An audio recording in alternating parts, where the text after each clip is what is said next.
ಎಲ್ರಿಗೂ ನಮಸ್ಕಾರ. ನಾನಿವತ್ತು ಎಣ್ಣೆ ಬದನೆಕಾಯಿ ನಾನು ಯಾವ ರೀತಿ ಮಾಡ್ತೀನಿ ಅಂತ ನಿಮ್ಮೆಲ್ರಿಗೂ ತೋರಿಸ್ತಾ ಇದ್ದೀನಿ. ಒಂದು ಪಾತ್ರೆಗೆ ಸ್ವಲ್ಪ ನೀರು ಮತ್ತು ಅರಿಶಿಣ ಹಾಕಿಟ್ಕೊಂಡಿದ್ದೀನಿ. ಬದನೆಕಾಯಿಗಳನ್ನೆಲ್ಲ ಚೆನ್ನಾಗಿ ತೊಳೆದು 4 ಭಾಗವಾಗಿ ಕಟ್ ಮಾಡಿಕೊಂಡು ಅದನ್ನು ತೊಟ್ಟುಗಳನ್ನು ಕಟ್ ಮಾಡಿಕೊಂಡು ಈ ನೀರಲ್ಲಿ ಸೇರಿಸ್ತಾ ಇದ್ದೀನಿ. ಬದನೆಕಾಯಿ 3/4 ಭಾಗ ಮಾತ್ರ ಕಟ್ ಮಾಡಬೇಕು. ಮತ್ತು ಈಗ ಅರಿಶಿಣದ ನೀರದ ಹಾಕೋದ್ರಿಂದ ಬದನೆಕಾಯಿ ಕಪ್ಪಾಗೋದಿಲ್ಲ. ನಂತರ ಒಂದು ಬಾಣಲೆಗೆ ಒಲೆ ಮೇಲಿಟ್ಟು ಅದಕ್ಕೆ ಧನಿಯಾ, ಸಾಸಿವೆ, ಜೀರಿಗೆ, ಮೆಣಸು, ಮೆಂತ್ಯ, ಚಕ್ಕೆ ಎಷ್ಟನ್ನು ಹಾಕಿ ಗಮ್ಮನವರೆಗೂ ಹುರ್ಕೋಬೇಕು. ಯಾವುದೇ ಕಾರಣಕ್ಕೂ ಸಿಹಿಸಬಾರ್ದು. ಇದು ಸ್ವಲ್ಪ ತಣ್ಣಗಾದ್ಮೇಲೆ ಮಿಕ್ಸಿ ಜಾರಲ್ಲಿ ಹಾಕಿ ತರಿಯಾಗಿ ಪೌಡ್ರ್ ಮಾಡ್ಕೋಬೇಕು. ತರಿಯಾದರೆ ಸಾಕು, ಮತ್ತು ಇದನ್ನು ರುಬ್ಕೊಳ್ಳೋದ್ರಿಂದ.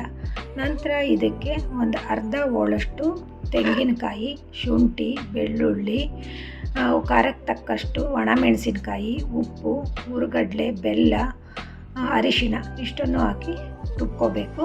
ನಂತರ ಇದಕ್ಕೆ ಒಂದು ನೆಲ್ಲಿಕಾಯಿ ಗಾತ್ರದಷ್ಟು ಹುಣಸೆ ಹಣ್ಣನ್ನು ಸೇರಿಸ್ಕೊಂಡು ನುಣ್ಣಗೆ ರುಬ್ಕೋಬೇಕು. ನುಣ್ಣಗೆ ರುಬ್ಬಿದಷ್ಟು ಗ್ರೇವಿ ತುಂಬ ರುಚಿಯಾಗಿ ಬರುತ್ತದೆ. ನಂತರ ಇದನ್ನು ಕಟ್ ಮಾಡಿ ನೀರಲ್ಲಿ ಹಾಕಿರೋಂತಹ ಬದನೆಕಾಯಿಗಳಿಗೆ ನೀಟಾಗಿ ತುಂಬ್ಕೋಬೇಕು. ನೀಟಾಗಿ ತುಂಬೋದ್ರಿಂದ ಇದು ಬದನೆಕಾಯಿಗಳಿಗೆಲ್ಲ ಮಸಾಲೆ ಚೆನ್ನಾಗಿ ಹಿಡಿದು ತಿನ್ನೋದಕ್ಕೆ ತುಂಬ ರುಚಿಯಾಗಿರ್ತದೆ. ಮತ್ತು ಒಂದು ಒಲೆ ಮೇಲೆ ಕುಕ್ಕರನ್ನು ಇಟ್ಟು ಅದಕ್ಕೆ 5ರಿಂದ 6 ಸ್ಪೂನು ಎಣ್ಣೆ ಹಾಕೋದು. ನಂತರ ಅದಕ್ಕೆ ಸಾಸಿವೆ, ಒಂದು ದೊಡ್ಡ ಗಾತ್ರದ ಈರುಳ್ಳಿಯನ್ನು ಸಣ್ಣಗೆ ಕಟ್ ಮಾಡಿ ಹಾಕಿದ್ದೀನಿ. ಇಷ್ಟನ್ನು ಹಾಕಿ ಚೆನ್ನಾಗಿ ಫ್ರೈ ಮಾಡ್ಕೋಬೇಕು. ಈರುಳ್ಳಿ ಟ್ರಾನ್ಸ್ಪರೆಂಟ್ ಆದರೆ ಸಾಕು, ಜಾಸ್ತಿ ಕಪ್ಪಾಗಬಾರ್ದು. ನಂತರ ತುಂಬಿರೋಂತಹ ಬದನೆಕಾಯಿಗಳೆಲ್ಲ ನೀಟಾಗಿ ಜೋಡಿಸಿ ಅದಕ್ಕೆ ಮಿಕ್ಕಿರೋಂಥ ಮಸಾಲೆ, ಒಂದು ದೊಡ್ಡ ಗ್ಲಾಸು ನೀರು, ಇನ್ನೊಂದು ಸ್ವಲ್ಪ ಉಪ್ಪು, ಬದನೆಕಾಯಿ ಹಿಡಿಯೋದ್ರಿಂದ ಬದನೆಕಾಯಿಗೆ ಸ್ವಲ್ಪ ಉಪ್ಪು ಹಾಕಿ ಚೆನ್ನಾಗಿ 2 ವಿಷಲು ಕೂಗಿಸ್ಬೇಕು.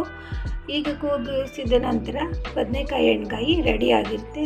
ಅಕ್ಕಿ ರೊಟ್ಟಿ, ಜೋಳದ ರೊಟ್ಟಿ, ಅನ್ನಕ್ಕೂ ತುಂಬ ರುಚಿಯಾಗಿರುತ್ತದೆ. ಎಲ್ಲರೂ ಟ್ರೈ ಮಾಡಿ. ಪ್ಲೀಸ್ ಸಬ್ಸ್ಕ್ರೈಬ್ ಮಾಡಿಕೊಂಡು ನೋಡಿ.